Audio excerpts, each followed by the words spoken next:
Adom TV Badwam kase na hana bema kwan na yede asie. Share live on Facebook/Adom TV so onye shenkani na ebro sonso e wo so obi asore adwuma mraso yensore nkwa adwuma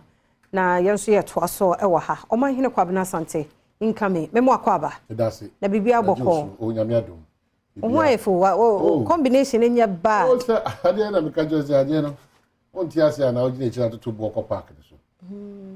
se onyame kasa yes a nipa nsu mu de ebe ya ne ya but no onyame aka ya de onyame aka nso na ewo mu ene na man ye ya no se nka nipa koye onyame a kenye ni nti kamehwe wa na ho ye mahia no mate so mate ase dia boy nyina ne se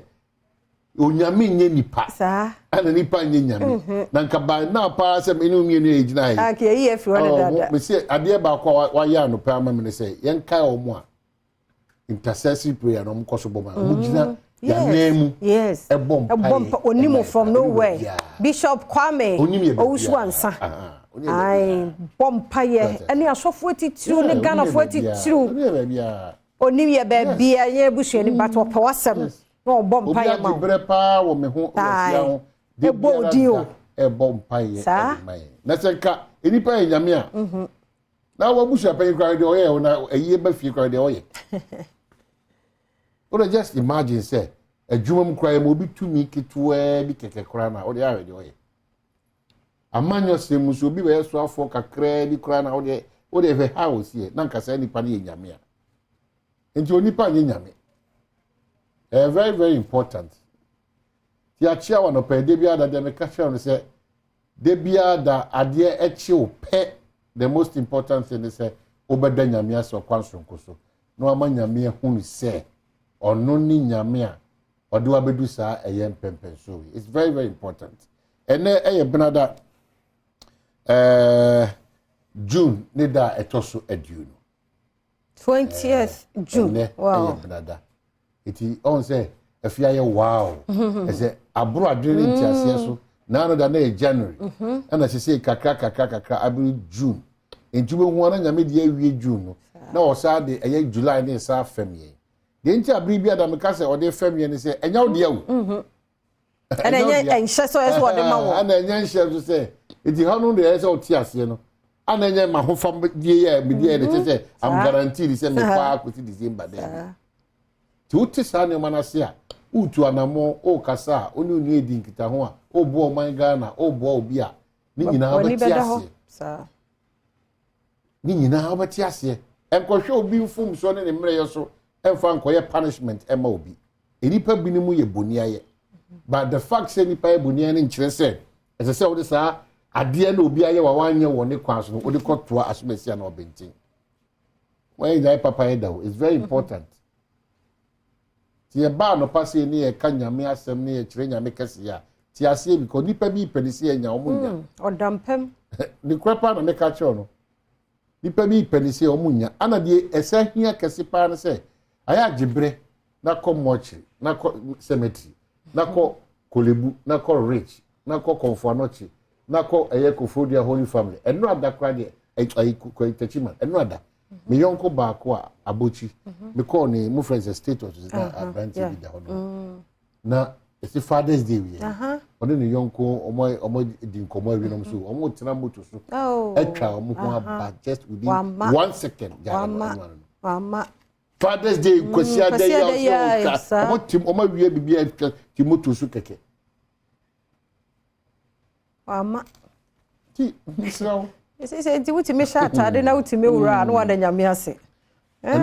oh yes because anopa no no na sha na tade but ebedu anwumre no ese ya pega no enti no misrawo nyame de ono fo hia usika o debi fo no keke dana se na form sa kabeye kranka every minute bia no wada nyame ase because amena bia yetu de wanimu a wasili no na form sa no obi nhunu ne sa kaza ye ni sika na ho fe ana ni din bia wanya physically no ahobrase ni anamo a otutu ni ye diligence is very important obi ho sha no pa office ono na ho ni nyase ti oni nam kikira anso wo kasasa adum bi obi kura se be ode ne na ba ku besi form kura your problem Adom na wo nsa no na bibia wo bibia wo yeti ani e kan say awon ti aye problem pa o abaya busua bi problem e kwa omuntimi nya wo hwe aye problem sika ko benya bia ma ka na onfa mesi wa benya bia ma edan na o se onfa mbra nimdia hodo na o se onfa nkyira obenya bade nyina no enkosi aga the oxygen esi obi so yesremu e ba ne yakasa nyesi etuetua moso de bia da se oti sankomo we ase yi kra na anamo a wotu o man nim no obenya ntiase foforo de atu sa anamo no we Ghana ni nko ama mensan kai o patriotism, love for your country, transparency and honesty very important odo man wotu wacha ma man udi ne kure na onamuntu emu da ho fan e de ama no very important na kwabna minim youth employment ana I think say employment there but say other youth bia I think say youth wo maimun ye sheda say fellow Ghanaians type ni bi kura no a na no abegina ho na ne mabuna kasa kwabna the rate bi mu kunkum nipa no me dwen ho aya menti ase o mabuna bente abrabo ase o wo am say boniface ni wo mumu pain won't me contain it so the next thing is to kill. Now when I say relationship na guarantee say bibia be boho de ama o and e be a space into too much and ma ye hwe the yeti the yekinkan the yesoso you know any bia bade bia me kase ya kwantu na yetu na e be kwa pick nyoma esefata no de aba no ya infa no mo pick all those relevant things the esefata nju be hwa e kwan kra ga na ni fa so siesie ne ho no e yera kwan but obi ankawe so there are no more gatekeepers obi anwa na ni da ho se Ghana ni say na Ghana tie o di papa e bade a ye beji o di bone e bade a ye soso ye bie mato ho sa e di say dey si kasa che panyin say si kasa che akwada say dey si siesie ye ho ni nyina ya to atwe ni a ye di bibia ye bia me ye Ghana fo no ya yera ko echi kwan ya ko sua ko fo dia na abro na me come say dey bi atia e na kra akukura spell different kwabna different afia different wanya careful pa unhu do pa na wira wa kira kwan no ba bia utu kwan akono so no omo nhihye no omo hye mu kina de mo dance say we ye Germany for we ye London for we ye US for we ye India for omo hye omo ni omo no kina yenso ye tua de no ti de bia me kan na manfo fi se mi dia enne yen kwada adodo na ene omo ti fi ni kura no frafra ye ni omo nka aigbe ye ni omunka asantika se ni omunka nkora ni nyina ada na British ane ti ko kan potowia ofia obemuna de se kum omba sira ni nyina ni elusu your identity. Some of the challenges you are facing is as a result of your identity na elusu and akoda pa de panyimu kasa na ni money dwekra ferie ba kokura ni debi okika ni nani so he can't be opebi a kire because freedom of speech democracy tie kasa anyhow kasa sa enne me pe akonya bi na mpanimfo said the mampani timi ni be na ye organize bibisa na ye ni youth in kasa because life na nya easy sa o enye easy sa now there we invest kakra na ne na before we do hu wura mu wa anwene sa na ma ni na yesra mo the rate am kunkum ni pasa no enye abrobo na nya bete o asori ahumate saa bedru na ye na wo de on peso be so ahimachini bi on peso be sori bi o to pan o se edin o twitter si o se edin obi onu se ayisi o se edin na ho abrabo de shop bibi anya sembulo escafo no kwa hu omu na ekura no so uti omu so na de wo ka kire omu kra no omu etiti wo ho o che se o ja mu pe kasa na mo ka motivational speakers amakra ka che se de ono no o she ni nkra che na ba sama che no ya bre mo ya te abre mi wa o pese o yes o man o pese o yes kwasitwum o pese o yes kwa me despite no me ade but anya simple sa omo ka omo story me boss kwasitwum anwane mu a waton amen wo be bie station yeso anya mu kwan no a omo ka mu beka se oboa because anya sa na uhu no wa meto sa uhu no na anie onwa abrabo na anya simple sa yesra won to mobo na wo twempena wo kofa oba na so na etena na wo invest wo mu a dream say ye wo ankasa wasam a wonya ne ho ade enti obetimi agyae at any point in time e bia na say wakohu foforo enti fa ni nyina show tirim na munya say wodie adoro too much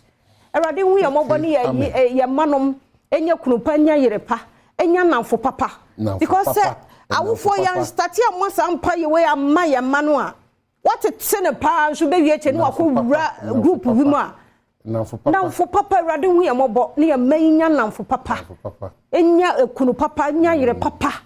because waku obi ba eno ano no emra ne ka de yede na court yede na kotum yetumi nkuno ene yede ni tum no nipa no emma back eno ano no wafa hu adi mamo nye saa so wadwene saa bia medofo gyae enya hwe manemko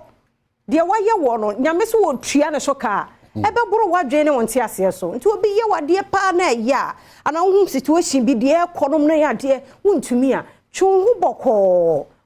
ente saa by the time I realize no waye bibia wontumi ma back ma de no ma back yes remo youth aba mabuna aba Munye very careful. Okay, so if you that's pa, you know what you have to come out of pay, and as parents, and so we have a certain responsibility. Any jumani dey say we, and anka baby ama wari edure kura no. Wo tu kwan wo ye wa de kura still. Wo papa check, wo ma check, wo dure hin akosi say. Wo beka say ma bo me bra me so ma wari ma wo ba jam na no. So what TSA pa no still responsibility na as a parent no oguso eye. So in some of the job the workout and Bribia da Mekao said the every my ho kwan and online stories no ye the ebro inti anopai bejiri say ye nua ba Yvonne there say the who say baby odi ni komo kama daily guide say I aborted Sarkodie's baby Yvonne Nelson Anna Edison Komoyi enra in Komoyi beto almost everywhere this conversation was ongoing inti Daily Guide corner say AG rejects Ato Fortson's payment plan and what's more Kasepan say MPPs akoto pools billboard crowd nti ohwe ani manoma mebuni jejom krokra na billboard oje akuafo anamonto ne dipa yepa. And then the Daily Statesman say we need strong financial institutions nana adodan kwakufuado ana eka say Ghana Korea deepen agric ties. Dr. Brian Champo, Minister Agric, on also in Edda Harim say. And after the president is on a 3-nation visit. The Daily Statesman at the Abba. The new crusading guide, Ira Malek Wakubako, good morning, Yatonka Ache. Akufo-Addo criticizes rating agencies for deliberately turning Ghana's liquidity crisis into a solvency crisis. President Akufo-Addo and also only one aiding Kitawa say Manamun Tony Bonuma Ebo Payo enya de ye ni so. Afeofia answer say pastor threatens to sue IGP police service over constant harassment in his house. And also so penibin come on also Eddie and no. The finder the Obokrata. Boache Jako files form once aspirants violating rules punished. Ira Boache Jako small can say yina ne eko kosi aka yo nipa mbi mo no ma ene omo na eko ba kwa mo fa so mo di omo djuma no ene nhihye a ye de be to aba no ebo ebranti ehwe ne ntwe ona so $6 billion bank inadequate to finance growth. President Akufo-Addo Anna Akasei Daybreak say anti-LGBT bill woos journalists. Big one, Mahama blast High Court over Boga MP. Anna Ira Ayasabi Swakasa. Only 11 traditional authorities have succession plans. And also, the anchor, the Obokrata, Yvonne Nelson drops bombshell. Afei failed MP aspirant drags NDC chairman to Nogopo Shrine as Enyaso to Ezu Eza boils over alleged extortion. Basic education is collapsing. Ira Park, Akasa, Anafi. Reckless behavior of rating agencies cost Ghana. President Akufo-Addo, Anna Akase. Mayonko God Nasarabedia Konekrata, ABC News, on the side of truth. Also, Ghanaians urge to prioritize medical checkups. Very important. Any asem here, wapomudino akɔhwɛ mu sɛ si kɔno uhu sin to bia watimi ahyɛ mu kenantempa na obu ani gusu sa akra dia ene yoni na ode brɛ ho no. The big one, I say I have my own vision for Ghana. Baumia makes bold statement. Ghana campaign na be the Toronto Press MPP amanyuko no obe Frankatini ono so den sema to jo say me ankasa me Dr. Mahmoud Baumia me wo minister adi hunu pa yi pa anti ade a menya sa akonya na metimi de atudwa the hawk the obokata na DB Baumia shuts down Accra and importers tell Office of the Special Prosecutor tax collection is not your job and to OGG de Mr. Offer FIFA on the Machiro and no free a charge bisu a decha of report yede and for some refer enuni ayonkofabia if you quickly say 74-year-old woman be a wayira yokohu no yakum no e wo nwuram aye bi ahwe bepo so nti eno ho asam no no wura